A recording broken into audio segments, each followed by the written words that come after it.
Jaliek was a name that came up for me because, as I briefly mentioned to you, I'm from the Albany area, and I remember living, through this case as a child the same Yep. age as Jaliek. So, um, Yep.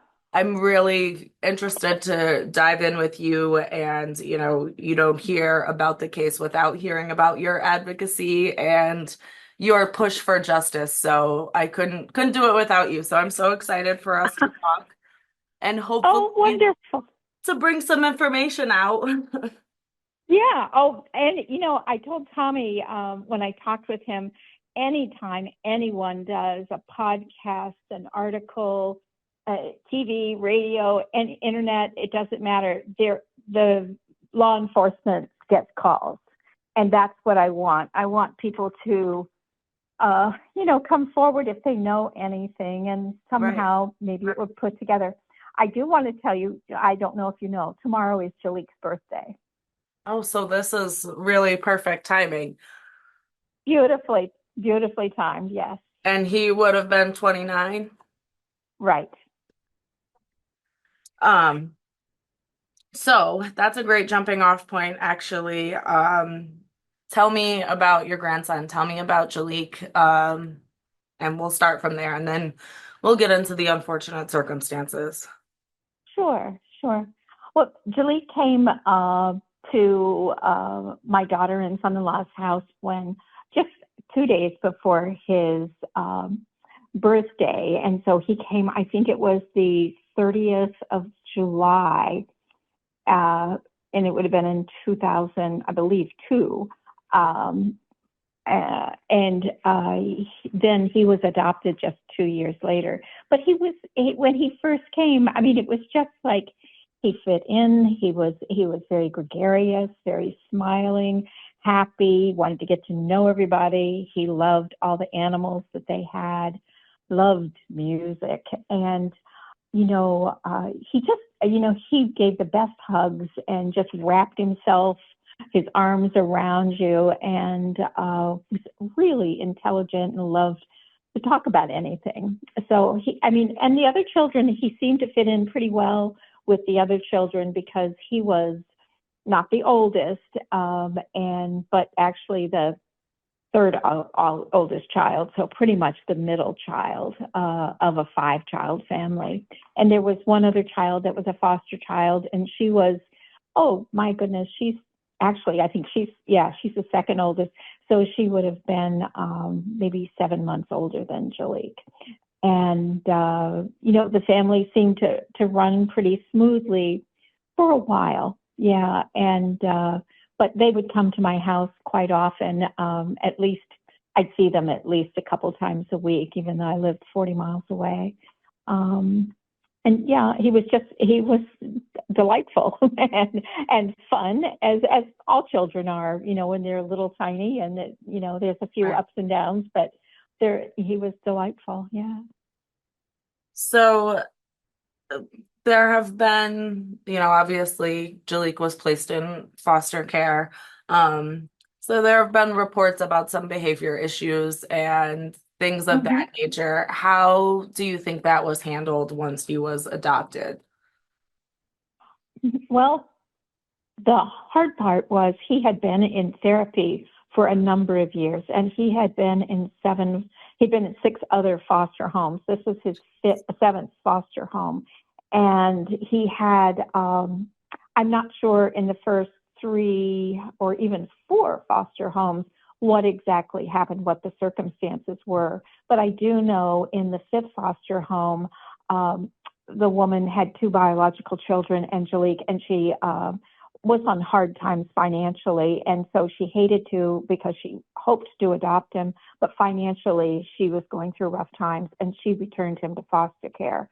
In the sixth foster home, there was an incident where I believe he threatened or did hit one of the other children, and they returned him to foster care. And they intended also to adopt him. But once he came into my daughter and son-in-law's home, he was only there for maybe 18 months before he and the other foster child were adopted, Bevan. And They were adopted on the same day in court, and I was there, and it was a wonderful day. And he had been in therapy, and my daughter and son-in-law continued to have him in therapy, and they tried a number of things to help him with his reactive attachment disorder, RAD, and he could fit in, but then I think when he felt really like he was getting attached, he would act out. And I only saw one of those instances when I came to their house one day. I could hear yelling as I pulled in the driveway. And when I went in, he was flailing his arms around, and he stopped immediately when he saw me. And he started crying.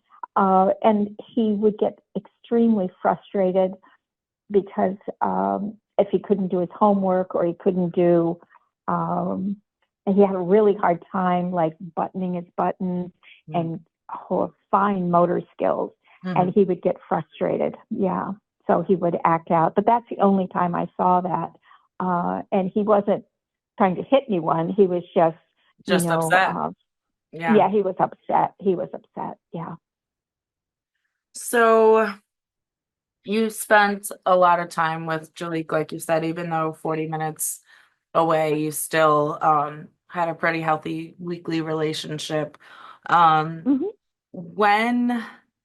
Did you notice any signs of change before he went missing, or did you kind of start to piece things together a little bit afterwards? Well, they were with me a lot, and a lot of times all 5 children would come and spend 2 weeks in the summer and 2 weeks in the winter for granny camp, and then I would see them at least weekly. Either they would come and spend the night or the weekend, or I would go up there and we would do things. And I know in 2007, in late May, early June, for a couple weeks, Jocelyn had Stephen leave the home and go and stay by himself at his parents' home, which was a vacant home, it was at least 2 to 3 weeks, maybe longer, because of his anger issues. And I know he had screamed at the oldest child, and he pushed one of the younger children, and Jocelyn didn't tell me what happened to Jaliek, but she said he got the worst of it. So it was worse than being pushed and being yelled at. And then Stephen had to go to anger management counseling. And so I knew that happened. And so I was surprised when the incident with the young boy happened in October, that Jocelyn put Jaliek into Stephen's care because he had been through the anger management, and they had reconciled, and they were back together. It was after Father's Day that they got back together, I remember. So that was the only thing I remember happening that year that was a change. I know that they were looking to at different options. They were trying to rescind the adoption, which that was going to be my next question. Yeah. Kind of what went into that, because I know when the case was first being investigated, that was something that came up over and over again, almost pointing the finger at the child welfare system of, hey, these people tried to reverse the adoption and you didn't take him and now he's gone. So can you speak a little to that also? Yes, I know that in September, Jocelyn did speak to me about she said they were at their wits' ends. He was acting out. Of course, Jaliek was becoming a teenager. He was 12, and hormones, and he was getting taller. He was my height, 5'6", 5'7", when he disappeared. But he did have, I guess, at home, I never saw it, more acting out, and they decided that he was too disruptive for their home, and they wanted to. It's not rescind, but it's like a dissolution. It's like a divorce of the adoption. It's reversing the adoption. And so they had called the child, I guess Parsons, where he was in. They'd made a number of calls and they had also contacted an attorney to see what they could do. And then this incident happened in October, and that's when everything went south, and Jaliek went into respite care and then disappeared. So now we'll get into the nitty-gritty. I know you've told this story before, but what do you believe happened to your grandson? I don't believe Jaliek is alive. I believe that Stephen somehow, I believe Stephen killed him. I believe that he planned it, and I believe that Jaliek is no longer alive. I don't know how, I don't know when, but I do think on November 1st, when Jaliek was picked up from Elaine Persons, somehow things went bad, which is putting it very nicely, and Jaliek lost his life. So I'm so sorry. Oh no, I can put it pretty bluntly, and I Yeah, hate no, to do that, I but can tell. I mean, I'm sure it's not gotten easier over easier over the years. no, no, it hasn't. But I mean, and also he in granny camps the summer before he disappeared, all five of the children came and were in granny camp, and I remember asking them all, one by one, what do you want to do with your life? What do you want to be? How do you see yourself in 10, 15 years when you grow up? And Jaliek, I remember specifically him saying, he wanted to be a musician and he wanted to have a wife and children. And I said, do you want to live in the city? Do you want to live in the country? And he said, I'll live wherever my wife wants to because I'm going to love her so much. He had thought out, how he wanted his life to go. And I just thought that was so wonderful because he was just so happy-go-lucky most of the time. And yet he had a lot to bear because he never would know who his biological father was.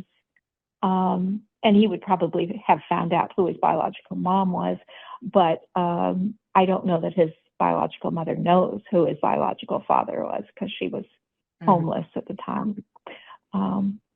Yeah. So, what are your hopes now? Like you said, unfortunately, I think it's common belief that Jaliek is probably no longer with us at this point. Because from the sounds of it, he would have at least reached out to you.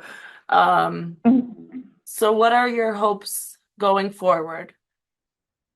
Well, I think the hardest thing that for me to bear is the thought that somewhere his body, his remains are lying somewhere, and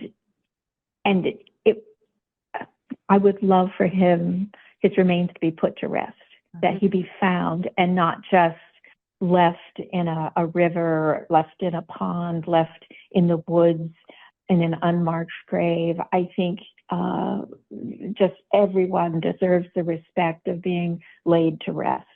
And even if there are just a few bones or whatever is left, that at least it be acknowledged that that Jaliek lived, and even though it's a short life, I just feel like that's the hardest thing for me. That's what I want, and I have to temper that with the fact that I don't want there to be a case where Stephen is brought before a courtroom and a jury, and then is dismissed for lack of evidence. Right. So I try very hard to be patient, and because law enforcement, they have been wonderful about searches and things of that sort. And while Chief Bell would be the first person to say it wasn't done perfectly from the very beginning, he did do an awful lot, and the state police, the DA, local police continue, to search anytime they get something credible. I was gonna I say, can I think it was remember, just last summer they were searching in Troy, or the summer before, because I had went out to right? join the search and I was a little too late. But I mean, it seemed Yep, like, that's hopeful.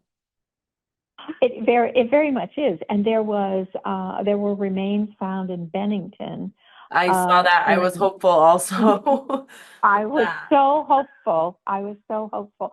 But that's a horrible thing when you hope for Hope for something like that. remains. Yeah. I remember soon, not too awfully long, within a year or a year and a half after Jaliek disappeared, my husband and I got a call that a body had been found. It had no head, it had no hands or feet, and so they could not say who it was. Hmm. And it was just horrific, that thought. And my husband and I rushed to the scene, and the police were there. And it took a couple weeks for them to find it was a woman who had disappeared and been murdered in Schenectady and then dumped near Albany. But just the horrific things you go through when someone goes missing. I do remember this. The New York State forest rangers took me aside and they said, if you're going to show up at searches, if you're going to go and do volunteer searches, you have to understand that you aren't going to find Jaliek just lying like he's sleeping. You're Right. going to find, and you have to be strong enough if you find something to back up, not touch, not rush forward, not, in any way change the area, but Right. just back up and call law enforcement. And so, it really is, it's something you never dream of experiencing. And, but have been estranged from my daughter for almost 17 years because I chose to search for him. And I just did that simply because everybody deserves to be found. Yeah. I was going to ask about your relationship with your daughter because I know, obviously things with Stephen are strained, but I was just curious if it had an impact Mhm. on your relationship with her. I think it was 2 weeks after Jaliek disappeared. She had one of her best friends call me and ask me to lunch so we could talk. And Beto said to me at this little diner in Greenwich, she said, I just want you to know this isn't my opinion. This is your daughter's opinion.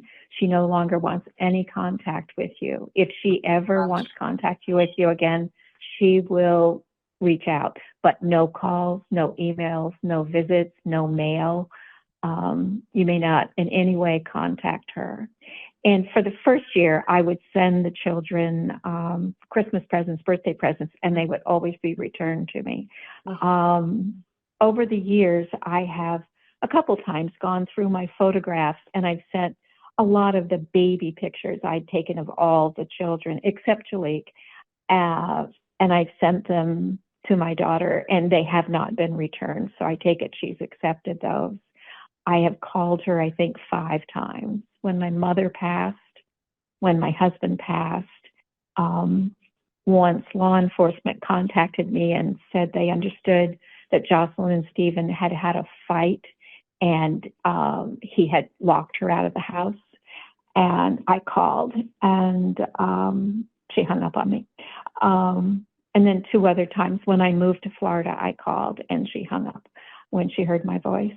So I have not talked to her in 16 and a half years. Yeah. I'm so sorry for She, that. I'm so she's, sorry that she's my multiple only, tragedies have come out of this. it really has. And Bevan has had a really hard time. All the children, all of them have had a hard time going. They have chosen to go to boarding school and to get away from the notoriety. Several of them have changed their last names. Wow. They're all adults now. Hmm. I'm out of college, and Bevan just got married last year. So, yeah. And I have different people will send me photographs or videos of, like, I have photos of Bevan's marriage and wedding. I get my oldest grandson there, Robin, he married a year and a half ago, and he took his wife's name, last name, and the other children. I mean, they have private Instagram and private Facebook, so I can't contact them. Gosh, that Yeah, is that's so yeah. not only did you lost all of your grandchildren in Mm-hmm. this process. Mm-hmm. Yeah, and my daughter did do a podcast or a blog. She did a blog for about a year, and she stopped it as soon as I think she found out I was following it. And I didn't make any comments or anything, but one of the blog posts she said was, "We've lost a child, and we've lost my mother too." And it's like I had died, type of thing. But other than that, I don't think she, in any of the blog posts, referred to Jaliek at all. She just pretty much, said they have 4 children. So Oh, my heart. I like there's just, yeah, oh, there's so much. Yeah. And there are things that law enforcement, Chief Bell told me that, I can't divulge, and I know there's things that they have kept private, that I don't know about, Shirley too, in case there's ever a case that they can take to court. But I just want it to be strong enough that it's not just, but it's thrown not going to out be a or missed opportunity, right? Yeah, yeah. I just I want the talked a truth lot to come out. with Tom about that, about how, if they take a stab at it and just one little piece is not stable and strong, that then they'll never Mhm. have hope of justice. He's also Well, very confident that they can prosecute without a body. He told me that repeatedly in our interview. He said, they just need the right person. They yeah. can do this. Well, I've talked with Tommy, and I've talked with New York State Police and other investigators over the years. And I remember when 2 retired, but they were working for the Missing Persons Mhm. Clearinghouse in Washington, D.C., and they came up and they took a lot of the Jaliek's files back to Washington, D.C. They went through them. They came back, and their assessment was, this is definitely a case that could be prosecuted and won. However, you would need to have a special district attorney who is Kind of trained in that area. versed in dealing with murder cases that do not have a body. So it's very special. You would need someone who is specializes in that type of prosecution. Right. But yeah, it's heartbreaking, and yet when my husband passed, and when I decided to move back to Florida to be near my family here, because I've got a son and several grandchildren and great grandchildren, and my sister and nieces, nephews here. And when I chose to do that, I bought a house with one of my grandsons, and he is just 6 weeks younger than Jaliek. Oh, So he will be 29 in October. wow. So for me, it's bittersweet, because it's like, Grant is so, yeah, yeah. And so, I mean, and I have a lot of wonderful family here. However, it was heartbreaking to move away, because I kept feeling, even though I did not feel like Jaliek was alive, I'm not Just 100% leaving the sure. area felt, yeah, Yeah, I can yeah, just understand. leaving. Yeah, and the people there that have worked, the volunteers, they have now a memorial bench. They continue to do work. But one of the things, going back to, a prosecution bringing a murder trial against Stephen, when I talk, I have a sister-in-law here, divorced from my brother for many years, and she and I are very close. And anytime I talk with her, and she'll say, I hope Jaliek decides to come back someday, because he's probably just somewhere happy. And I'm like, well, I If don't believe only. that. Yeah. Yeah, and every time I think about a jury, I think if just one person like my sister-in-law gets on the jury, who goes, Right. It says, oh, he's oh, no, he just probably ran out there. away. Yeah, Yeah. he's probably somewhere, has a good life, and just is like, oh, that's trouble, and I don't want to do that. And I'm Yeah. like, No. that is the best case scenario, but it's not It's highly at all unlikely what at the this evidence point. shows. Right. Yeah, yeah. So yeah, and I don't push the DA or New York State Police or the Greenwich Chief of Police now. I don't push and say, when are you going to do this? When are you going to, how come it's taking so long? I have never done that Mhm. because it is so many things that you think police can do or law enforcement can do. Their hands are tied. They can't Right. do a lot of things that, if they had their way, they would just prosecute Yeah, and, they'd or, already be done with it. Right. yeah. Well, that's why I said, it's pretty common anytime you bring up Jaliek's name, no matter who I've talked to about it, it's always, oh, well, Steven's name is brought up as well. So I Yes, think yes. it's just like this frustration in the community, I'm sure tenfold with you, but just like we seem to know, like, everybody here's the Mm-hmm. evidence. We know what happened. What else could have happened? And then it's just like, Right. yeah, we're not sure. Yep. And yet to prosecute, you have to have it so that the jury will all believe that Mhm. without a doubt, this Right. is what happened, without a shadow of a doubt. He did take his life. And without any remains, like even if Right. And that's law that's the enforcement told trickiest me, part. even a tooth, a bone that had Jaliek's DNA would prove that he was no longer alive. Right. Because just If it like you were, said, someone like your sister-in-law could say, "Oh no, well, it looks a little suspicious, but he was never found, so you can't prove mm-hmm. that he's gone." Right. And every once in a while, every few years, there'll be a case where someone is found. There was a lady found after 20 some years, 30 years, living in a shed in California. And, there are instances where people have been kept in garages, in dungeons, in Hmm. basements, in sheds, which is horrific.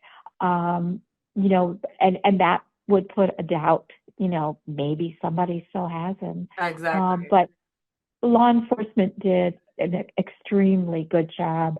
I know when I used to go to the missing persons um, The day day. in Yeah. April, yeah, in Albany, so many, the vast majority of families with missing um, people they were not happy with law enforcement because they would say, oh, they won't take my calls, they didn't do this, they didn't do that. And I really felt like law enforcement was excellent. Yes, they could have done more. I remember just a few days after Jaliek disappeared, I went up to Jocelyn and Stephen's house and they asked me if I would do their laundry, and because I had a lot to do. And I said, sure. And I'd never done their laundry before, but I guess, circumstances. And so I brought back these two big baskets, huge baskets of laundry to do. And I had been going in and talking with Chief Bell, and I called him and I said, I have laundry to do. Should I do it? Hmm. And he goes, yeah. I said, this is Jocelyn Stevens' laundry. Should I do it? And he said, yeah. And he goes, sure, go ahead. If you don't mind doing it, go ahead and do it. Yeah. Afterwards, a couple of weeks later, he goes, that is one of the biggest mistakes I made. You called me, you asked me. And I said, yes. I don't think I've ever told anybody else that because I was just, it was just, Well, it seems like such a little simple thing, but who knows? yeah. Who knows what But was there. he said, we didn't do everything. Well, I think when Jaliek disappeared, the newest, youngest person on the very small police force, Right. Jason was his name, he got the case. He took the call. And, he did okay, but he wasn't a seasoned law enforcement officer. And then Chief Bell did wait 2 days before they called in the state police and missing persons. Right. And he said so much happened in those. They lost so many opportunities. But you know what? You can second guess everything. But Right. he said so many times a child run away, be upset, run away, and they're home within a few hours or Well, and certainly 2 days. especially, a child coming from foster care, recently adopted, like those factors Hmm. could have led Yeah. someone to think, okay, he was unhappy, he ran away, they just picked him up from respite, he didn't want to go back. Hmm. Like those things could have been possible. But then Hmm. it's like, okay, when you really look at it, he was 12 years old, where could he have gone? How could he have survived? Like Hmm. it doesn't add up. Well, and in retrospect, looking back on it, and even at the time, I was suspicious, even the very first day, simply because they weren't interested in going and knocking on doors or going out and walking up and down the streets or Mhm. driving to the stewards and saying, "Have you seen this boy?" And I mean, Jocelyn took Robin to a doctor's appointment because he had a cold and she wanted to have him checked out. And Stephen went to a party in the afternoon.